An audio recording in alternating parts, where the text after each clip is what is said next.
નમસ્કાર. અત્યારે તાલાળાની કેરી અને કોંગ્રેસ બેયના ભાવ ડબલમાં હાલે છે. કોંગ્રેસની કિસ્મત તાલાળામાં ચમકી ગઈ છે અને ભાવ તો અત્યારે એટલા આસમાને ગયા છે કે ભાજપ અને આમ આદમી પાર્ટી તોય લેવા માટે તૈયાર છે. કોંગ્રેસના એક ઉમેદવાર છે, હિતેશભાઈ વાજા તેમનું નામ છે. તાલાળામાં તાલુકા પંચાયતથી લડ્યા છે. લડ્યા તો ખરા અને જીત્યાય ખરા, અને હવે જીત્યા બાદ રસાકસી અત્યારે આવી છે. આ આખી માહિતી એટલી મજેદાર છે, વાર્તા જેવી છે કે તમને એ ગમશે આખો કિસ્સો. અને રાજનીતિમાં કેવા કેવા ખેલ બને છે તે તમને જ્યારે તમે કોઈ બીજી વાર તમને યાદ આવશે ત્યારે તમે બીજાને જણાવશો તો ખબર પડશે કે આ રાજનીતિ આવી રીતે રમાતી હોય છે. સૌથી પહેલા રાજનીતિનું ગણિત એવું છે કે જ્યારે તમે કોઈક એક જગ્યાએ લડતા હોવ ત્યારે જ્યારે તમારી બહુમતી આવતી હોય અને આ બહુમતી માટે જેટલી ટોટલ સીટ છે તેનો અડધો ભાગ હોય ત્યારે તમે ત્યાં શાસન કરી શકો છો. હવે આપણે આવી જઈએ તાલાળામાં. તાલાળા તાલુકા પંચાયત છે, ત્યાં 18 સીટો ટોટલ છે. તાલાળા જિલ્લાની વાત કરીએ તો ત્યાં 3 સીટો છે અને ત્યાં 3 સીટો પર અત્યારે ભાજપ જીતી ચૂકી છે. પણ આપણે તાલાળા તાલુકાની વાત કરીએ તો ત્યાં 18 સીટો છે. હવે બહુમતી માટે તમારે અડધી એટલે કે 9 થી વધારે સીટો તમારી પાસે હોવી જોઈએ. પણ અત્યારે છે એવું કે ભાજપ ત્યાં 9 સીટો જીત્યું છે. આમ આદમી પાર્ટી તેની કટ્ટર હરીફ જે ગણાય છે તે 7 સીટો પર આવ્યું છે અને પછી 2 સીટ જે બચી તે 2 સીટ કોંગ્રેસના ખાતામાં આવી છે. હવે આ કોંગ્રેસમાંથી જે જીત્યા છે તેમાંના એકનું નામ છે હિતેશભાઈ વાજા અને તેમના ભાઈ જે રોહિત વાજા તેમનું નામ છે અને તે કોંગ્રેસના કાર્યકર્તા છે. અને મોટા ભાગે એવું કહેવાય છે કે હિતેશભાઈ વાજા ત્યાં ભલે જીત્યા હોય પણ તેમનું પ્રતિનિધિત્વ છે તે રોહિતભાઈ જ કરે છે.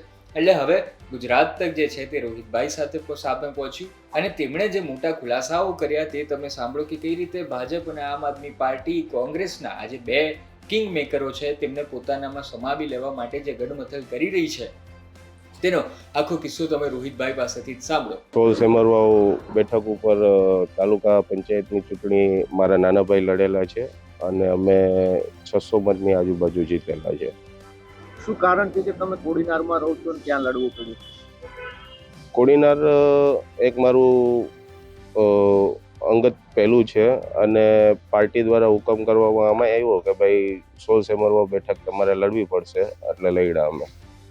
ત્યાં કઈ રીતે તો ફાયદા? એ તો ભાજપનો ગઢ મનાય.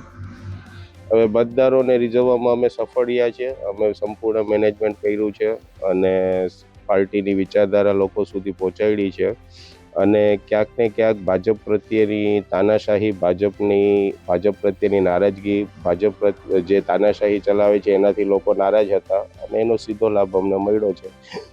અને દરેક મતદાર સુધી અમે અમારી પાર્ટીની વિચારધારા પહોંચાડવામાં સફળ રહ્યા છે. અચ્છા સર, તમે જિલ્લા પંચાયતની માગી હતી ટિકિટ, શું થયું? ગુસિયા જિલ્લા પંચાયતમાં ટિકિટમાં અમારી માંગણી હતી. પાર્ટી મોવડી મંડળવાળો નિર્ણય લેવામાં આવ્યો કે ભાઈ તમારે સેમરવાવ બેઠક લડવી પડશે, એટલે અમે સેમરવાવ બેઠક લડ્યા. હવે ત્યાં રસ્સાકસી થઈ છે કે કોણ બનાવશે? કારણ કે 9 બીજેપી પાસે છે, 7 આમ આદમી અને 2 કોંગ્રેસ. આપની 2 સીટ છે હુકમના એકા સાબિત થઈ રહી. શું કહેશો? કોઈના કોલ્સ, કોઈની ઓફરો આવે છે ખરી? જાહેર જીવનમાં તો આવું બધું ચાલતું હોય અને ભારતીય જનતા પાર્ટી છે એ તોડજોડની નીતિ ચાલે છે, દબાવવાના લોકોને પ્રયાસ કરે છે, ઉમેદવારોને દબાવવાના પ્રયાસ કરે છે. એટલે ઓફરો ને ધાક ધમકી ને એ બધું તો ચાલવાનું જ છે. પણ આવનાર સમયમાં અમારા પાર્ટીના મોવડી મંડળ, અમારા જિલ્લા પ્રમુખ પુંજાભાઈ વંશ અને પ્રદેશ ઉપાધ્યક્ષ શીરાભાઈ જોટવા અને પાર્ટીના જે બી આગેવાનો જે નિર્ણય લેશે એ નિર્ણય અમારે શિરોમાન્ય હશે. ઓફરો આવી છે કે નહીં? ટેલિફોનિક કાલથી ચાલુ થયું છે બધાનું કે ભાઈ સમર્થન આપો. બંને પાર્ટીઓ દ્વારા આવે છે.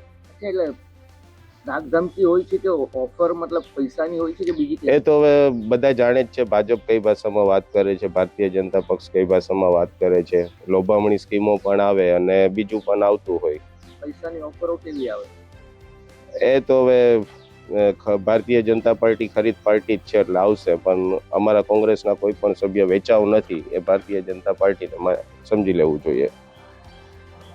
રોહિતભાઈ, તમે જિલ્લા પંચાયતની માંગ કરી હતી, શું કારણ છે કે જિલ્લા પંચાયતમાં કપાણા છો અને તાલુકા પંચાયતમાં એ પણ એટલે દૂર? પાર્ટી દ્વારા રામસિંહભાઈ પરમારને ટિકિટ આપવામાં હતી. એ બી પાર્ટીના વફાદાર સૈનિક છે. આની પહેલા એ તાલુકા પ્રમુખ રહી ચૂક્યા હતા અને ત્યાં પોતે તાલુકા પ્રમુખ રહી ચૂકેલા, એટલે એ લોકસંપર્કમાં વધારે હતા અને મારા માટે એ એરિયો કદાચ નવો ગણાતો હતો. અને એની વફાદારીને ધ્યાને રાખીને પાર્ટીએ જે નિર્ણય લીધો હતો એ નિર્ણય અમે સ્વીકાર્યો હતો. શું લાગે છે હવે કોણ બનાવશે ત્યાં? હવે તો આવનાર સમયમાં પાર્ટીની સ્ટ્રેટેજી બધી નક્કી થશે અને પાર્ટીની મોવડી મંડળવાળા બધા નક્કી કરશે. આપ કોંગ્રેસમાં કેટલા વર્ષથી છો ને આપ કે હોદ્દા ભોગવી ચૂક્યા છો? હું છેલ્લા 17 થી 18 વર્ષથી કોંગ્રેસમાં છું અને આની પહેલાં મને તાલુકામાં સોશિયલ મીડિયામાં પણ એક પોસ્ટ હતી. એ સિવાય અત્યારે પ્રદેશમાં મંત્રી તરીકે એસસીમાં પ્રદેશ મંત્રી તરીકે હું સેવા આપી રહ્યો છું.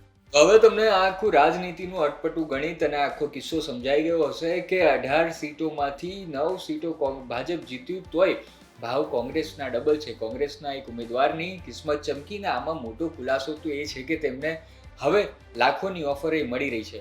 એમ તો આજે સીટ હતી ત્યાં પહેલા આ ભાઈ હિતેશભાઈ વાજા ત્યાં લડવા નહોતા માંગતા, પણ તેમને પનિશમેન્ટ રૂપે આ સીટ આપવામાં આવી હતી ને હવે જુઓ જીતી ગયા છે. અને જીત્યા પછી એમને તો હવે બખ્ખા બોલી ગયા છે.